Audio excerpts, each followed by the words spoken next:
Hello mga kapisda, for today's video papakita ko sa inyo kung paano kami mag-harvest ng tilapia dito sa Oman.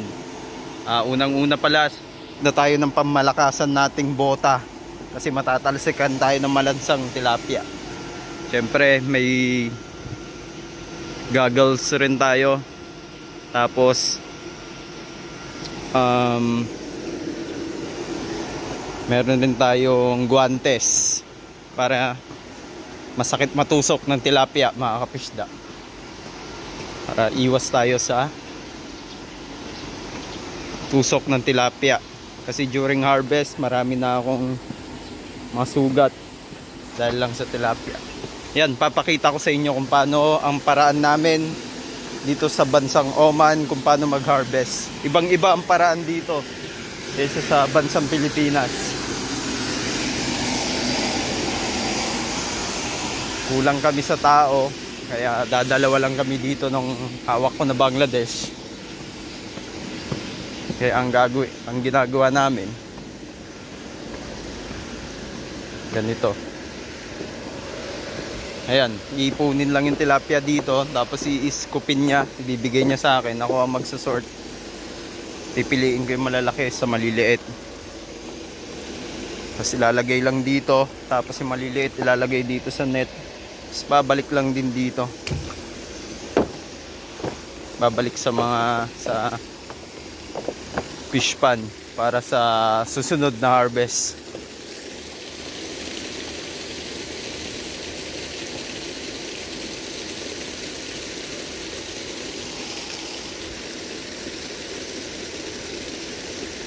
Fish small. Say hi, brother.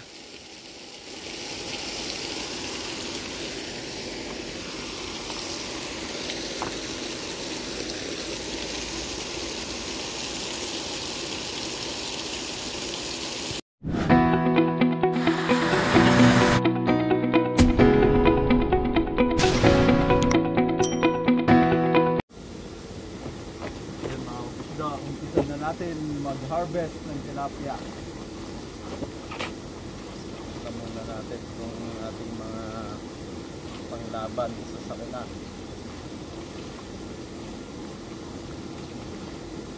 Guantes.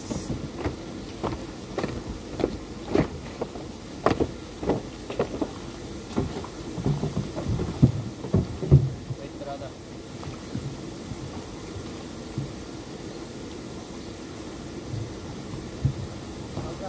سمك طلع ها سمك طلع سمك طلع ولا wait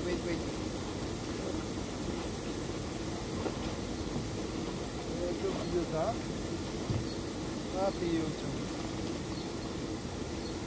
ما في جولد فيش yung mga kapisda na natin gagawin natin. Ibigay niya yung tilapia sa akin, basta ako na mag-support.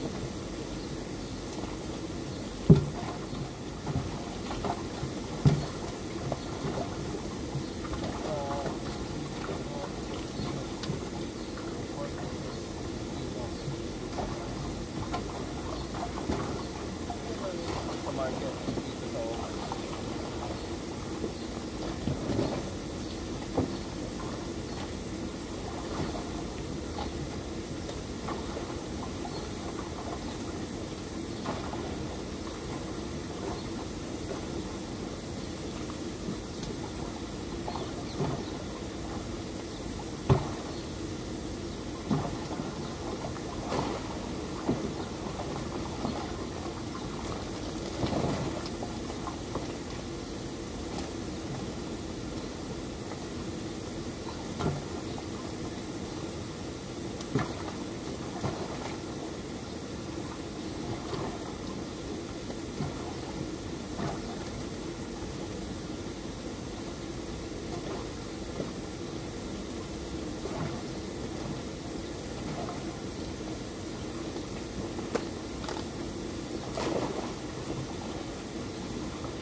Ayun guys, tapos na kami mag-harvest at ang nakuha lamang namin ay 150 kilos.